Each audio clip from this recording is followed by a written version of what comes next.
Hi guys, this week we're going to talk about genre. This topic came to me because I was on a forum and somebody said, should I rewrite or change the genre of my story? I didn't go into all the answers on that thread or even answer that person's question, but it triggered me thinking about genre. And in my mind, there's two sorts of genres. There's your story genre, and then we'll call it your setting genre. If you have a setting genre, you need a story genre, but you can have a story genre without a setting genre. I'll put the genres up here and we'll have a quick chat about those. The story genres for me are things like drama, action adventure, horror, thriller, comedy, romance, and mystery, because they are the story, the style of story. You have a romantic story, you have a heavy drama, you'll have a mystery and adventure, and they're independent of the setting. You can have a drama in space, you can have a drama in the Old West. It can be a Roman epic. You can have a comedy, which of those. You can have a thriller, which of those. You can have an action adventure set in any of those. And then you have the setting genres, the way I think about it, which are like crime and noir. And with the setting genres, you can push those together the same way you can push romantic and comedy together. You can push the setting genres together. So crime, noir, war, westerns, sci-fi, fantasy, musical, period pieces, superheroes. Again, the quick list up here. So why is genre important, and why is it important for you when it comes to writing? It's because genre has expectations attached to it by the audience. Genre also gives you a whole lot of free information. You don't have to explain a spaceship in sci-fi. You can just have one roll across the screen. People go, oh, black, planets, outer space, that's a spaceship. I recognize a spaceship. But if you had some walking contraption, like in the Wild Wild West, a walking contraption going across a desert, and then you see steam coming out of it, you're going, when's this set? Is this set in an alternate reality? Is this a Western? Is this a sci-fi? Is it something else? You get the free information of this is weird because this looks the Old West and there's a steam-driven walking machine. But you don't get the free assumptions that people made. That's a lean-in element where people go, I wonder what that is. I'm going to engage with this and try to figure out what the hell a steam-powered spider walkie thing is happening. But when you're in the Old West, you get a lot of free stuff. Let's stay with the Old West. Women may have a job, they may run a shop, they may work with their husband in a shop, they may be the school teacher, but mostly they're at home. People make money on the land, so they raise cattle or they make gold mine if it's in that sort of town.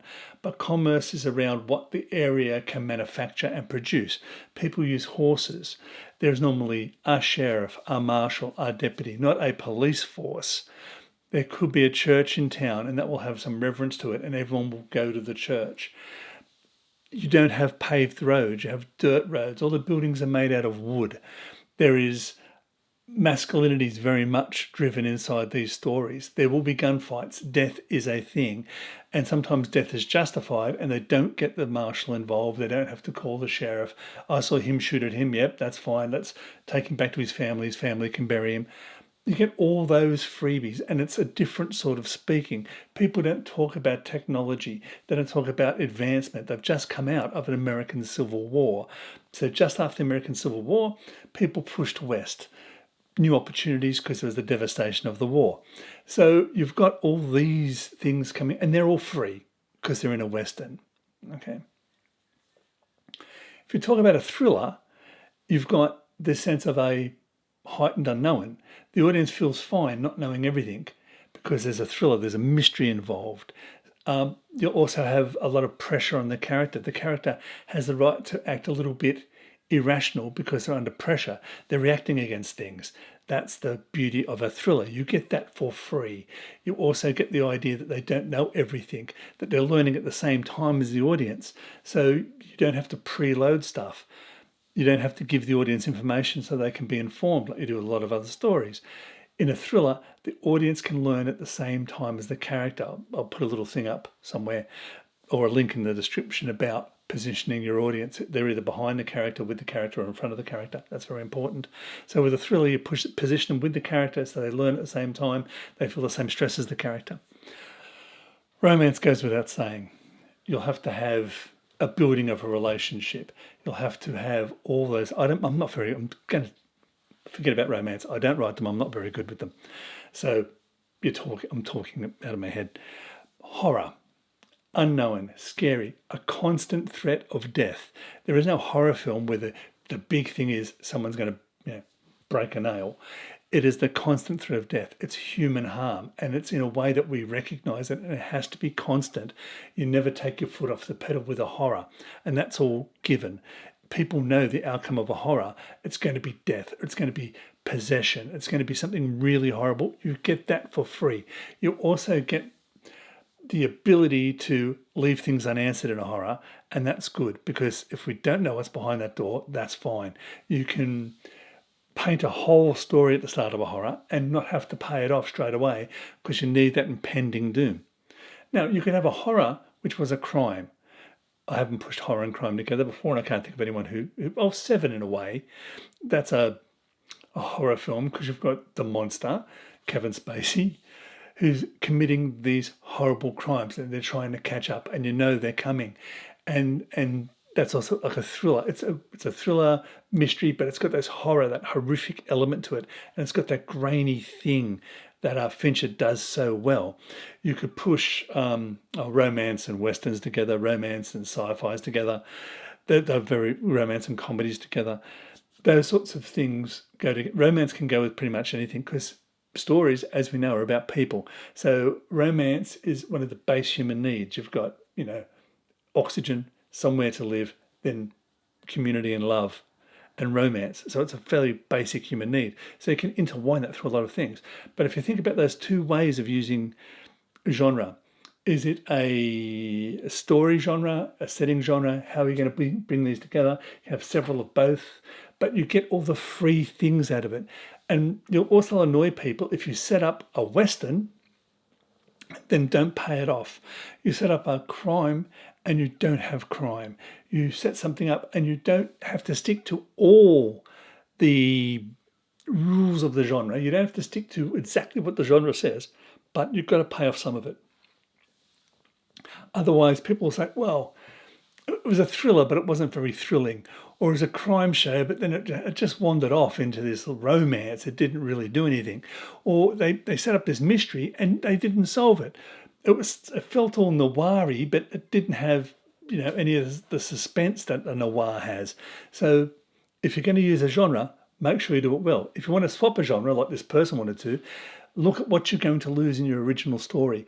All the free elements you've got, you can't bring with you. The people are going to be different when they get there, which Spider-Verse did that very good when Nick Cage played the noir Spider-Man and he was in black and white the entire time, and the way he spoke and the way he acted and the way he did things. That's just a quick overview of genre, and think of them as two things. If you can say, I'm going to write a noir, I want to write a noir story. What's the setting for the story? I'm going to have noir, but will it be around romance, which could be like LA Confidential, great story, but there's a lot of hard-boiled cops noir stuff, but there was also this whole love growing in the background. If I'm going to write a noir and make it a horror, it would be really good. Like those Southern Gothic, American Gothic type noir horror stories. Think of how you can combine your genres. You get all the free things those genres give you, and then you can start building the stories in. Thank you to everyone who does this. It's a fantastic thing. If you find this is valuable, share it with other people. Thank you everyone who's been subscribing. I've been getting quite a few subscribers. I mean, the way I look at us as a community, we're a very small number of subscribers, and we tend to be writers, I believe, with the writers I talk to and the people that I've met through the channel. We don't follow the get-rich-quick, here's the 7 secrets to break it into Hollywood. we tend to look at more technical things in our writing. We tend to think about the elements. We tend to be a little bit more, dare I say, artistic. So as a community, I'm really happy that it's growing in the way that it should grow. It's growing organically. So thank you for everyone who's been sharing, who's subscribing, leaving comments. And until next time, guys, keep writing.